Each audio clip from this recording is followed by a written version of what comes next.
La Bible entière est centrée sur un seul thème, étonnamment simple.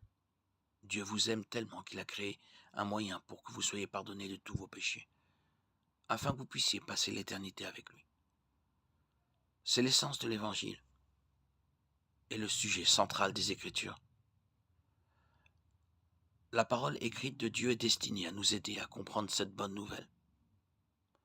En étudiant la Bible, nous apprenons que chaque personne a besoin d'être sauvée, que chaque personne peut être sauvée, et que Dieu veut que chaque personne soit sauvée. Romains 3,23, Romains 1,16, 2 Pierre 3,9. Ce qui nous sépare de Dieu, c'est le péché. Peu importe à quel point nous pensons être bons, chaque personne est coupable de péché. 1 Jean 1,10. Puisque Dieu est absolument parfait, personne ne mérite de passer l'éternité au ciel. Au contraire, nous méritons d'être séparés de lui pour toujours. Romains 5,16. Aucun effort, aucune bonne action, aucun argent, aucun talent, aucune réalisation ne suffisent à nous débarrasser de cette culpabilité. Ésaïe 64,6. Heureusement, Dieu ne veut pas que nous soyons séparés de lui. C'est pourquoi il a créé un moyen de réparer ce qui est brisé. Jean 3, 16, 17. Ce seul et unique moyen est la foi en Jésus-Christ. Jean 14, 6. Dieu lui-même est venu sur terre en tant qu'être humain, menant une vie parfaite et sans péché. Hébreux 4, 15. Il est mort volontairement en sacrifice pour payer la dette de nos péchés. 2 Corinthiens 5, 21.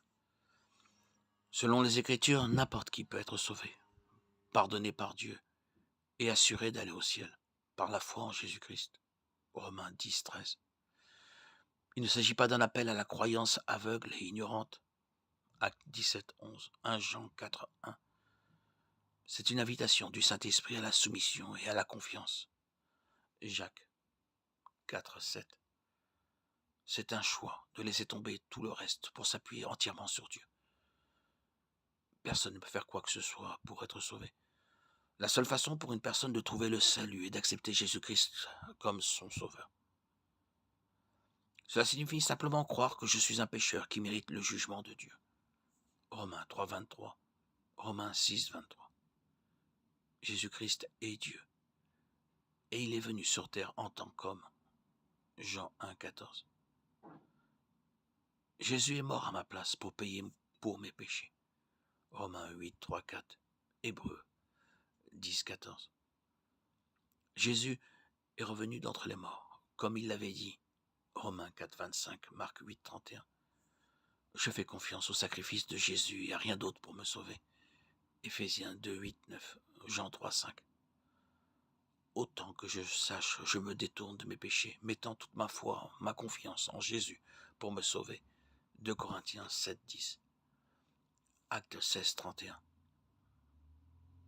C'est tout. Quiconque croit vraiment à ces choses est pardonné, transformé de l'intérieur et destiné au ciel. Jacques 1, 18. 2 Corinthiens 5, 17. L'évangile est suffisamment simple pour que tout le monde le comprenne, mais très difficile à accepter. Matthieu 18, 13, Romains 1, 20, 21. La vérité de l'évangile signifie que nous ne sommes pas parfaits. Nous n'avons pas le contrôle total de notre vie.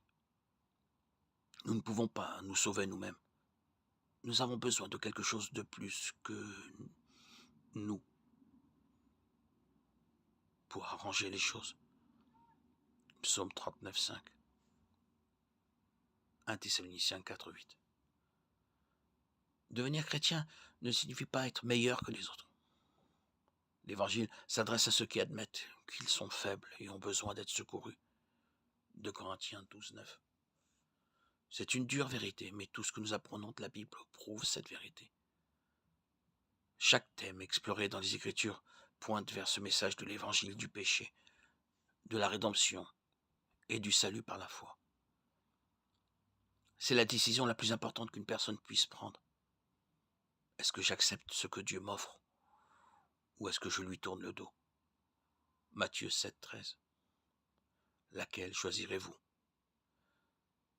2 Corinthiens 6, 2. Avez-vous pris la décision de suivre le Christ à cause de ce que vous avez entendu, lu? Si c'est le cas, acceptez le Christ dès aujourd'hui.